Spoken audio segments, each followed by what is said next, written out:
Hello दोस्तों, तो ये सेकंड पार्ट है।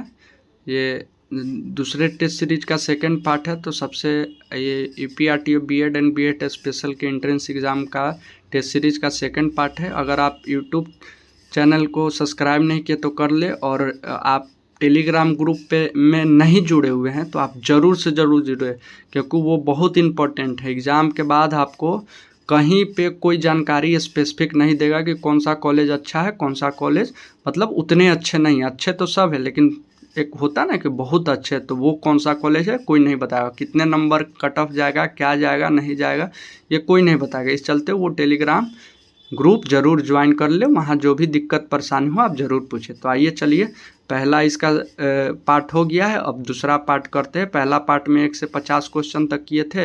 दूसरा पार्ट में हम अब 50 के बाद वाला क्वेश्चन करते हैं। तो पौधों में जल का संवहन किस ऊतक द्वारा होता है? तो जाइलम के द्वारा। निकट दृष्टि दोष मायोपिया का निवारण हेतु किस लेंस का प्रयोग होता है? तो कनकेव लेंस का होता है। कोशिका का पावर हाउस किसे कहा जाता है? तो माइटोकॉन्ड्रिया को कहा जाता है। शुद्ध जल का फ्रीजिंग पॉइंट कितने डिग्री सेल्सियस पे होता है? तो 0 डिग्री सेल्सियस। और लाफिंग गैस का रासायनिक नाम क्या है? तो लाफिंग गैस का रासायनिक नाम नाइट्रस ऑक्साइड है, N2O। इंसुलिन हार्मोन की कमी से कौन सा रोग होता है? तो मधुमेह का। ध्वनि की तीव्रता मापने की इकाई क्या है? तो डेसिबल है। सूर्य के प्रकाश से हमें कौन सा विटामिन प्राप्त होता है? तो विटामिन डी होता है। अब देखिए, अब इकोनॉमिक्स का क्वेश्चन है। तो भारत में केंद्रीय बैंक के रूप में कौन सा कार्य करता है? तो आरबीआई करता है। भारत में हरित क्रांति का जनक किसे माना जाता है? तो डॉक्टर M.S. स्वामीनाथन को माना जाता है। किनको? M.S. स्वामीनाथन को माना जाता है। और उसके बाद जीएसटी भारत में कब लागू किया गया था? तो जीएसटी भारत में 1 जुलाई 17 को लागू किया गया था। भारत की पहली पंचवर्षीय योजना कब शुरू हुई थी? तो भारत की पहली पंचवर्षीय योजना 1951 में हुई थी। और ये देख लीजिएगा कि कौन सी पंचवर्षीय योजना में कृषि को बढ़ावा दिया गया और कौन सी पंचवर्षीय योजना में इंडस्ट्रियल सेक्टर को बढ़ावा दिया गया है। तो ये चीज़ पंचवर्षीय योजना में ज़रूर अच्छे से देख लीजिएगा। मिक्स्ड इकोनॉमी से क्या तात्पर्य है? सार्वजनिक तथा निजी क्षेत्रों का सहअस्तित्व। सार्वजनिक और निजी क्षेत्रों का सहअस्तित्व। 1 रुपये नोट पे किसके हस्ताक्षर होते हैं? तो भारत के वित्त सचिव के, फाइनेंस सेक्रेटरी के हस्ताक्षर होते हैं। सफ़ेद क्रांति का संबंध किस उत्पादन से है? तो सफ़ेद क्रांति का संबंध दुग्ध उत्पादन से है।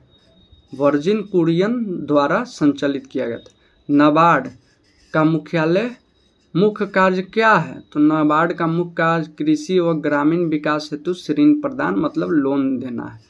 भारत में राष्ट्रीय आय का आकलन सबसे पहले किसने किया था? तो दादा भाई नौरोजी ने 1868 में ही कर दिया था।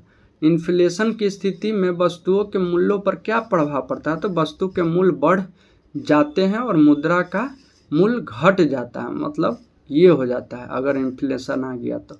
उत्तर प्रदेश का राजकीय पशु, ये देखिए उत्तर प्रदेश के लिए क्वेश्चन है, जीके का क्वेश्चन।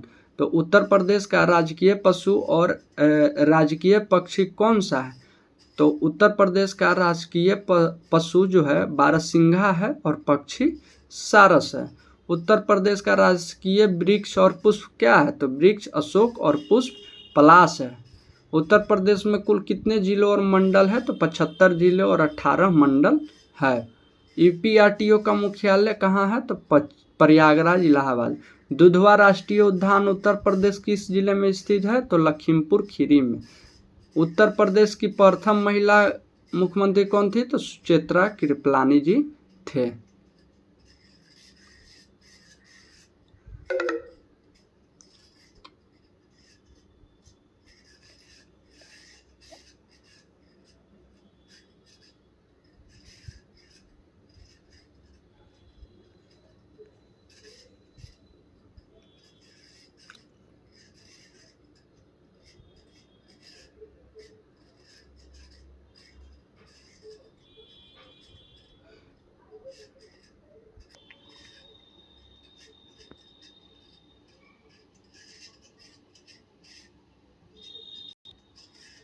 अब चलिए आगे देखते हैं। उत्तर प्रदेश की सीमा कुल कितने राज्य और केंद्र शासित प्रदेश को स्पर्श करती है? तो 9 राज्य है जो स्पर्श करती है, और एक केंद्र शासित प्रदेश दिल्ली से भी क्या करता है, इस बाउंड्री शेयर करता है। उत्तर प्रदेश का कौन सा शहर पीपल नगरी के नाम से जाना जाता है?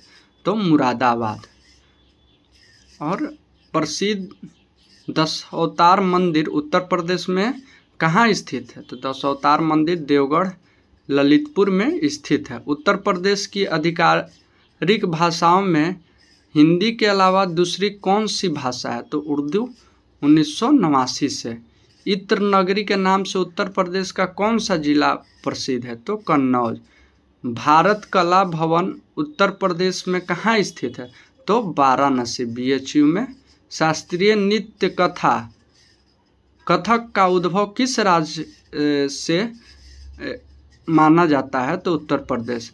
नरौर परमाणु ऊर्जा संयंत्र किस प्रदेश के किस जिले में स्थित है? तो बुलंदशहर। और उसके बाद एक और देख लीजिएगा कि दलहन का उद्यान कहाँ पे है? तो कानपुर में।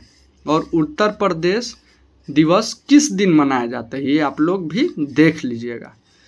राष्ट्रीय शिक्षा नीति के तहत पूर्व की 10+2 प्रणाली के स्थान पर कौन सा ढांचा लागू किया गया? तो 5-3-3+4। RPWD भारत में किस वर्ष पारित हुआ? तो 2016 में। इसमें किस प्रकार की दिव्यांगजनों शामिल किए गए? और इससे पहले कितने 7 प्रकार के थे 1945 के में जो आया था। विश्व दिव्यांग दिवस प्रतिवर्ष किस तिथि को मनाया जाता है? तो 3 दिसंबर को विश्व दिव्यांगजन दिवस मनाया जाता है। दृष्टिबाधित व्यक्तियों को पढ़ने के लिए किस लिपि का प्रयोग किया जाता है? तो दृष्टिबाधित बच्चों को पढ़ने के लिए ब्रेल लिपि का प्रयोग किया जाता है। विश्व ब्रेल दिवस कब मनाया जाता है? तो 4 जनवरी को। समावेशी शिक्षा का मूल सिद्धांत क्या है? तो सामान्य व विशेष आवश्यकता वाले बच्चों को एक ही छत के नीचे किसी भेदभाव के शिक्षा देना। RCI rehabilitation council of India की स्थापना का मुख्य उद्देश्य क्या था? तो विशेष शिक्षक एवं दिव्यांगता क्षेत्र के पेशेवर का नियमित एवं मानकीकरण करना। डिसलेक्सिया किस प्रकार का विकार है? तो यह पठन विकार है। डिस्ग्राफिया लिखने का विकार। डिस्कैलकुलिया गणितीय जोड़ घटाव का विकार है। सर्व शिक्षा अभियान आयु किस वर्ष के आयु के बच्चों के लिए शुरू किया गया? तो 6 वर्ष से 14 वर्ष की आयु के बच्चों के लिए शुरू किया गया। ये कंपलसरी भी है हमारे देश में। 6 वर्ष से 14 वर्ष की आयु के बच्चों को शिक्षा लेना कौन से आर्टिकल के थ्रू? तो 21(1) के आर्टिकल के थ्रू ये कंपलसरी है। और RPWD के बच्चों मतलब हैंडीकैप बच्चों को कितना? तो 6 से 18 वर्ष। सांकेतिक भाषा का प्रयोग मुख्य रूप से किस दिव्यांगजन बच्चों के लिए किया जाता है? तो मूक एवं बाधित, श्रवण और वाक बाधित बच्चों के लिए किया जाता है। Attention deficit hyper activity disorder का मुख्य लक्षण क्या है? ADHD ध्यान केंद्रित न कर पाना और अत्यधिक अति सक्रिय होना। ऑटिज्म स्पेक्ट्रम डिसऑर्डर से ग्रसित बच्चों के मुख्य समस्या पाई जाती है। क्या पाया जाता है? तो सामाजिक अंतःक्रिया एवं संचार में कठिनाई। राष्ट्रीय दिव्यांग जन सशक्तिकरण संस्था कहाँ स्थित है? तो देहरादून उत्तर प्रदेश में। भारतीय राष्ट्रीय मानसिक स्वास्थ्य संगठन कहाँ स्थित है? NIMH और NIEPID तो सिकंदराबाद तेलंगाना में स्थित है।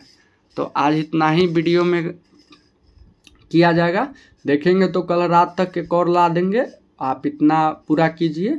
और इससे पहले जो नहीं देखे हैं वीडियो वो देख ले जाके। एक और टेस्ट सीरीज डाला गया है 2 सेक्शन में। जैसे इसमें डाला गया कि पहला सेक्शन एक है और ये दूसरा सेक्शन है। 2 सेक्शन कर करके पहले भी डाला गया 2 सेक्शन। ये 4 सेक्शन का टोटल आपको PYQ का मतलब बेस्ट सीरीज चलाया गया है। आपको इसी तर्ज पे क्वेश्चन एग्जामिनेशन हॉल में करेंगे। तो आप अच्छे से पढ़ाई कीजिए, रिवीजन कीजिए और उसके बाद टेलीग्राम ग्रुप से ज़रूर जुड़िए, ताकि वहाँ पे आपको सारी चीज़ बताई जाए, कौन सा कॉलेज लेना है, कितने नंबर पे आपका हो जाएगा, आपको कोई परेशानी ना हो। तो इसके लिए धन्यवाद। आप ज़रूर ये वीडियो देखें। जय हिंद, जय भारत।